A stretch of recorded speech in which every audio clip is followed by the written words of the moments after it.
Panorama 95 apresenta Check-up no rádio. Doutora Maria Santos, seja bem-vinda aqui ao nosso Panorama 95, bom dia. Bom dia, Marco, bom dia a todos os ouvintes. Eu vi recentemente que o mal dos... Aliás, eu vi um tempo atrás que o mal do século seria a depressão, né? Agora já disse que o mal do século é a tal da ansiedade, né? E a síndrome do pânico também, ela caminha ali nessa mesma relação? Bom dia. Bom dia. Como eu falei, um dos primeiros temas que a gente trabalhou foi a ansiedade, e eu avisei que a ansiedade é o gatilho para todos os transtornos, ou pelo menos uma boa parte deles, porque todos acabam quase sempre tendo a ansiedade lá como sintoma. Então, o síndrome do pânico não está ileso. Ela faz parte da ansiedade, só que é um agravo.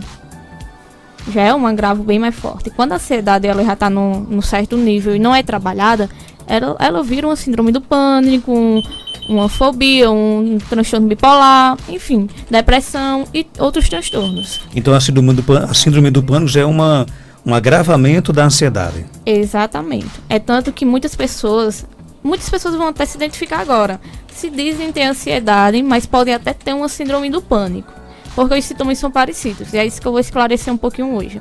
Porque, por exemplo, a síndrome do pânico, ela tem as crises que variam entre 5 a 20 minutos, e são crises muito fortes. São crises que fica muito assustado, acha que vai morrer, sente um aperto no peito. Geralmente, pessoas que têm síndrome do pânico, elas fazem muito exame cardíacos, porque acham que tem algum problema no coração, e nunca dá nada. Nunca vai dar nada porque o problema é psicológico. Então essa síndrome, se você não for tratada com um acompanhamento tanto psiquiátrico e psicológico, ela vai se agravar cada vez mais e virar outro transtorno.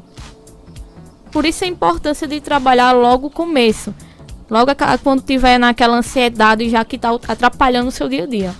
Porque, por exemplo, uma crise de síndrome do pânico que acontece muito é quando eles têm medo de ter a crise.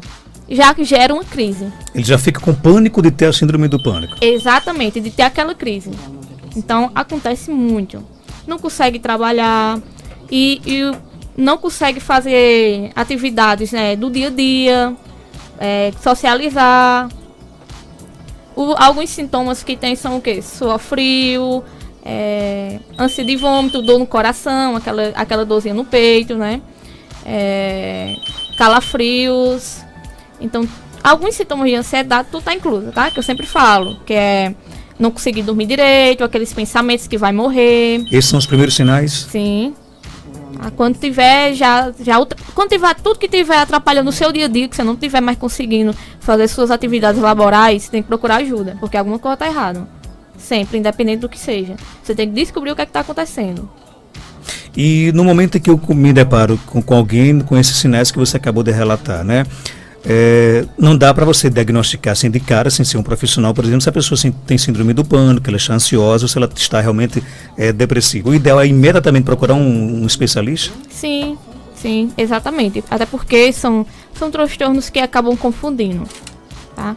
As pessoas, tanto que muita gente às vezes tem depressão, às vezes nem tem depressão. Lembra que eu falei uma vez que existe uma diferença de tristeza e depressão, e elas acabam se diagnosticando com depressão. E vice-versa, tem pessoas que têm depressão e se diagnosticam apenas com uma tristeza natural.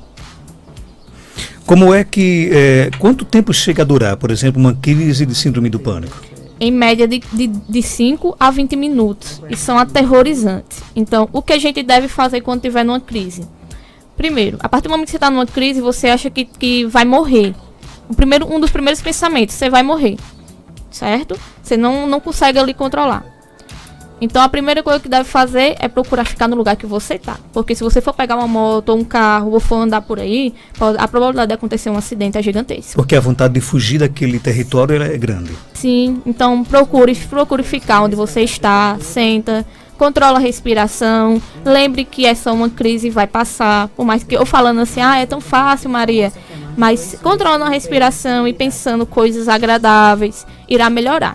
E se você está num tratamento já, tem que evitar tipos de preocupação como preocupações externas, que envolvem outras pessoas, procurar saber de acidentes, de terrorismo, algo do tipo. Procurar saber de notícias ruins. Quanto menos notícias negativas ter acesso, melhor. Melhor, exatamente.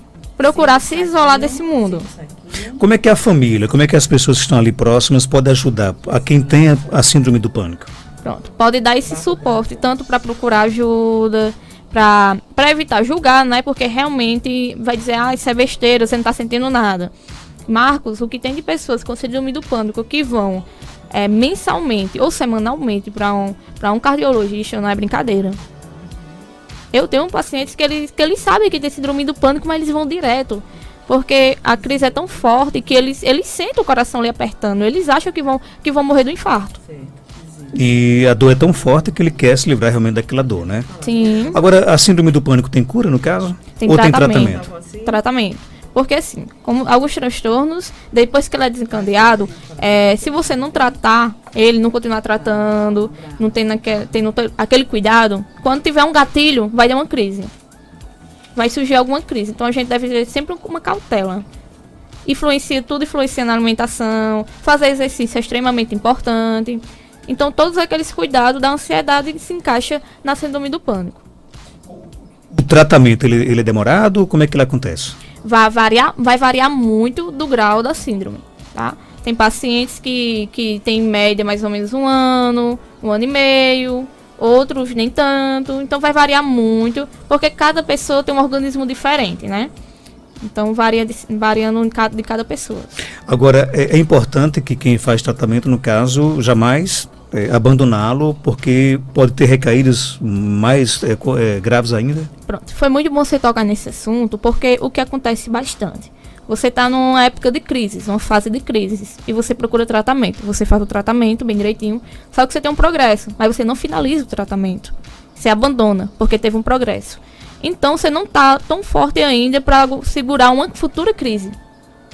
Então o que acontece? A probabilidade de aumentar a crise e vir em dobro é bem maior quando não se finaliza o tratamento. Porque quando chega em tal época que você finalizou o tratamento, a gente dá alta. Você fica acompanhando ou em 3 meses, em ano, enfim, apenas para manter um suporte. Tá? Acompanhando para ver como é que está a situação. Mas a gente chega a dar alta ao paciente. E se você não tratar, se você não, por exemplo, se você não fizer um tratamento daquela síndrome do pânico, quais são as consequências que você pode ter? Vixe, sem contar que você vai estar direto no hospital, porque vão direto para o hospital, tá? É um gasto absurdo. Preocupação que aumenta as crises, levando em consideração isso, e ela vai se intensificando cada vez mais. Porque vamos tirar pela ansiedade. A ansiedade, todo mundo tem uma ansiedade natural, né? É algo de nós seres humanos, a gente precisa dessa ansiedade. Só que quando ela ultrapassa aquele limite, ela vai se agravando cada vez mais quando não trabalhada. Isso também vai acontecer com a síndrome do pânico. A ansiedade se agravou ao ponto de chegar a uma síndrome do pânico. Então a síndrome do pânico pode chegar a outros transtornos também. Vai um puxando o outro, infelizmente. Tem uma pergunta aqui da nossa ouvinte, Francisca. Ela disse que o filho dela tem 10 anos de idade e chegou para ela e simplesmente disse: mãe, estou cansado da vida. Ela, claro que teve um susto, né? Ela pergunta: o que é que eu faço numa situação como essa? Aí, cara, a hora que ela chega para conversar com ele. Por que você está cansado? Claro, sempre acolhendo, porque infelizmente algumas mães acabam julgando. Deixe de besteira, você é uma criança ainda, você não tem o que estar cansado da vida. Então, nunca façam isso, tá? Um alerta. Não façam isso. As crianças, por mais que pra gente, adultos, elas não tenham nada, não tenham estresse e preocupação, elas têm de acordo com a idade delas, entendeu? Então, tem algumas coisas que tá mexendo com elas. Então, aí tem que descobrir. Chegue, pergunta o que é que tá acontecendo, pergunta como é que pode ajudar ele. Acolha o filho de vocês. Tentar entender o filho. Isso, porque quando ele se sente acolhido, ele vai ter uma facilidade de chegar para qualquer pessoa da família e conversar sobre o que está acontecendo. Pode ter, claro, isso certamente só com uma conversa, uma consulta mais aprofundada que chegaria a essa resposta, mas é possível que essa criança, por exemplo, ela queira também ter um pouco de atenção, ela ser ouvida, ela ser abraçada pela família? Que talvez não seja o caso da nossa ouvinte, mas é possível que essa criança, quando ela diz isso, ela quer apenas uma atenção? Pronto. Geralmente é uma somatização de coisas. Não é só atenção. Tem algo a mais. Então, como você mesmo disse, é necessário uma consulta para ver todo o contexto. Tem que ver o contexto familiar, o contexto na escola, o contexto social. Porque tudo isso influencia. Principalmente a gestação que a mãe teve para com ele. Agora, jamais deixar de dar atenção ao que ela disse, não vai ajudar em nada, né? Uhum. Tem outra pergunta aqui da nossa ouvinte, ela quer saber, a síndrome do pânico pode matar? Assim, depende muito, porque como eu disse, se você tá em uma crise, você sai por aí, descontrolado, sem ter muita noção do que vai fazer, você pode cometer um acidente, dependendo se vai estar com moto, carro, enfim, bicicleta, até a pé mesmo. A gente tá descontrolado, você tá ali, porque você tá com aquela sensação que vai morrer. Então você não tá conseguindo controlar aquilo. E cada vez que a gente se aperreia com intensidade, ela vai ficando mais forte ainda. E de 15 a 20 minutos é muito tempo para acontecer muita coisa. Muito tempo. E se você está em uma crise, esses 20 minutos ficam intensos. De uma forma que não tem fim. É infinito ali para você que está numa crise. Então, ele não afeta o corpo em si.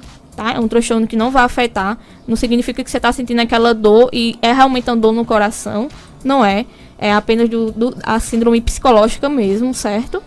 Mas a parte que pode matar é o fato de você estar descontrolado e sair do lugar que você está e acabar cometendo um acidente, sofrendo um acidente. O nosso ouvinte João conta que o irmão dele tem síndrome do pânico e nas crises ele se tranca no quarto, e não deixa ninguém chegar perto dele. Aí ele pergunta justamente isso. Como é que deve se comportar a família? Forçar a abertura do quarto, deixar ele à vontade para que possa passar a crise? Como é que deve ser o comportamento da família? Pronto, isso vai variando muito. Deve procurar saber quanto tempo ele está com a crise, se ele está em acompanhamento. Se passar dos 15, dos 20 minutos que você disse, sim, é mais grave. Geralmente não passa. É de 5 a 20 minutos mesmo, é a média, tá? Raramente passa. Então, deve deixar ele um pouquinho no canto dele, porque acho que é uma maneira que ele já procurou para poder estabilizar as crises dele. Ficar no canto dele, pelo menos é no quarto. Ele tá ali no lugar dele. Você já falou sobre isso, mas o nosso ouvinte aqui quer saber qual a diferença, como é que a gente consegue identificar a ansiedade da síndrome do pânico. Pronto, vamos lá. A ansiedade, né? Vou falar um pouco sobre a ansiedade bem rapidinho aqui. É algo que todos nós sentem, só que em algo específicos, né? Não com tanta intensidade ao ponto de ter dores no coração intensas, achando que você vai morrer. Quando você tem a sensação que você vai morrer, e essa dor no peito, começa a ir no hospital, fazer exames, achando que vai morrer do infarto, e tem a sensação ali de que tudo à sua volta está atrapalhando o seu dia. Então, realmente, significa que você deve procurar ajuda para saber se você de fato tem uma síndrome do pânico. Porque a gente não deve procurar nem separar direito. Porque a partir do momento que você está em dúvida, significa que você deve procurar ajuda. Significa que se você não tiver com a síndrome, você está com ansiedade aguda. Que já é para procurar ajuda para evitar a síndrome do pânico. Outra pergunta aqui no nosso Facebook, o ouvinte quer saber se criança tem síndrome do pânico. Ou é só doença de adulto? Geralmente a síndrome do pânico ela começa a se desenvolver mais na adolescência. Tá? Criança pode ter uma ansiedade bem aguda, tá? Não significa que a gente não deve ficar de olho. Mas a síndrome do pânico se desenvolve mais na adolescência para a vida adulta. Ok, tem uma pergunta aqui no nosso WhatsApp. Qual dos dois áudios, Joelma de Souza? O primeiro ou o segundo? Primeiro ou o segundo? Não, é o último áudio. O último áudio, né? Então vamos lá então. Nossa pergunta aqui. Bom dia, Marcos. Bom dia, doutora. Meu nome é Cida. Eu só gostaria de saber se caminhada e exercício diminui a ansiedade. E aí, doutora Maria? Muito, você não tem noção quanto isso é importante, não só para a ansiedade, mas importante para tudo no nosso dia a dia. Vai melhorar na sua qualidade de vida no todo. Até no fato de você passar a dormir melhor, a ter disposição para enfrentar o dia a dia. Então, realmente melhora todo o contexto. Caminhada, isso todos os dias ou escolher alguns dias da semana? Todos os dias, mas se não puder, vamos pelo menos alguns dias, né? O máximo que puder. Mas o essencial era pelo menos todos os dias, uns 30 minutinhos. E isso ajuda bastante, né? Muito. Olha, a doutora Maria Santos, ela é psicóloga, ela está na Clínica Integrada Revitalis, que fica na Rua Maria de Fátima Gomes, 1260, bairro Penedo, aqui na cidade de Caicó. Inclusive, passei lá, a clínica está totalmente reformada, ampliada, ficou muito bonita realmente. Telefone 3421-3668, você pode seguir a Clínica Revitalis no Instagram, @revitalis.clínica integrada, né? E o WhatsApp é o 99811 2422. Doutora Maria está lá esperando para quem realmente estiver precisando de ajuda. E a gente sempre diz, né, doutora? Precisou, procure, né? Porque a gente vê tantos casos de pessoas jovens, não é? Idosos também, tirando a sua, cometendo algum ato extremo. E viver é tão bom, né? Viver vale tão a pena, por mais que todo mundo tem as nossas dificuldades. E a psicologia está aí para ajudar essas pessoas também, não é isso? Isso. E vou deixar apenas aqui mais um alerta, porque a maioria dos meus pacientes falam: a única coisa que eu me arrependo é não ter procurado ajuda mais cedo. Então a gente sabe que precisa, só que a gente deixa tanto de lado por outras coisas, vai deixando, e não se toca que nossa saúde mental é tão importante como a física. Né? Porque a física a gente não tem pra onde correr, a gente acaba indo direto, né? Teve alguma coisa, a gente vai, porque é empurrado para ir. E a nossa saúde mental a gente vai deixando de lado o máximo que pode. E quando vai perceber, já está em um agravo que requer um período a mais, uma dedicação a mais para poder chegar até o prognóstico de mais tranquilidade. Obrigado pela sua participação.